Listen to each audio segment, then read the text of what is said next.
Maharashtra food 328 मी योगिता आपल्या सगळ्यांचं स्वागत करते. आजची रेसिपी आहे खिरापतीचे मोदक. खिरापतीचे मोदक म्हणजे खोबरं आणि साखर जी कच्ची वापरली जाते. इथे मी 250 ग्राम मैदा घेतला आहे आणि 2-3 चमचे रवा घेतला आहे. त्यात आपण आता 1 पळी तूप आणि 1 पळी तेल याचं मोहन घालतो.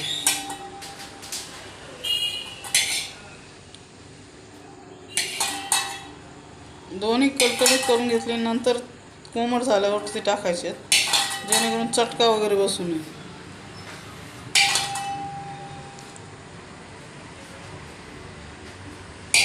याचं आपण आता पीठ मळून घेऊ.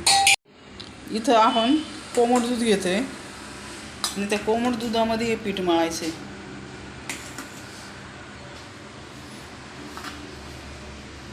थोडं थोडं जसं लागेल तसं कोमट दुधात हे पूर्ण पीठ दुधामध्ये मळायचे. तुम्ही बघू शकता इथं सुकं खोबरं किसून घेतलं. हे भाजलं वगैरे काहीच नाही. तुम्ही बघू शकता इथं आपण सुकं खोबरं किसून घेतलं आहे सारणासाठी मोदकाच्या. आणि आता आपण यात साधी साखर मिक्स करणार आहे. खोबरं वगैरे काही भाजायचं नाही, हे असंच मिक्स करायचं आहे.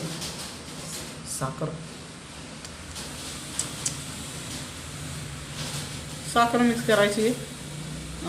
एवढंच साहित्य आपलं सारणाचं आहे. याला भाजायचं वगैरे काही नाही किंवा तळायचं वगैरे. आता हे थेट आपण जे पीठ मळलं आहे मोदकाचं त्याच्यामध्ये आता आपण पारी भरणार आहोत.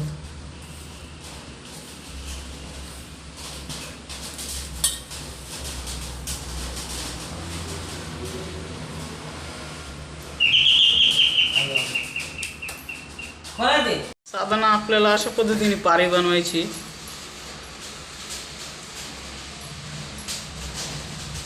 दहा मिनटं पीठ मळल्यावर छान मोदक होतात.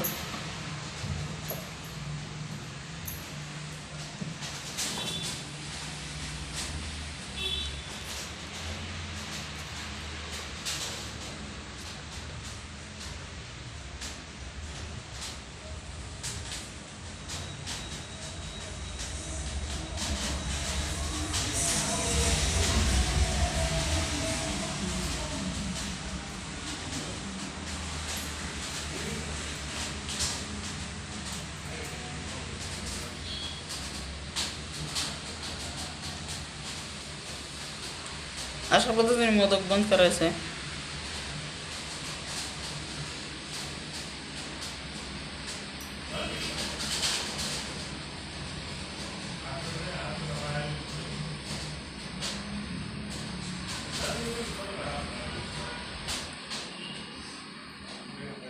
अशा पद्धतीने मी बाकीचे मोदक करून घेते. तुम्ही बघू शकता इथे मी तेल तापत ठेवलं आहे. आता आपण मोदक तळून घेऊया. मिडियम गॅसवर तळायचे मोदक. खूप फास्ट तळले त्यातली साखर भारी. मिडियम गॅसवर तळायची. Medium to slow.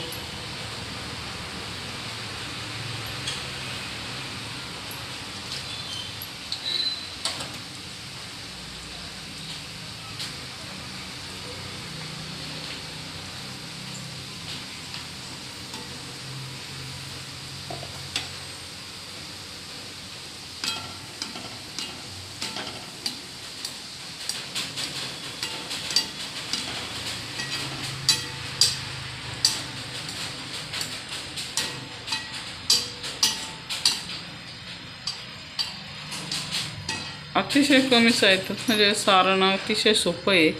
आमच्या इकडे ह्याच पद्धतीने मोदक बनवले जातात.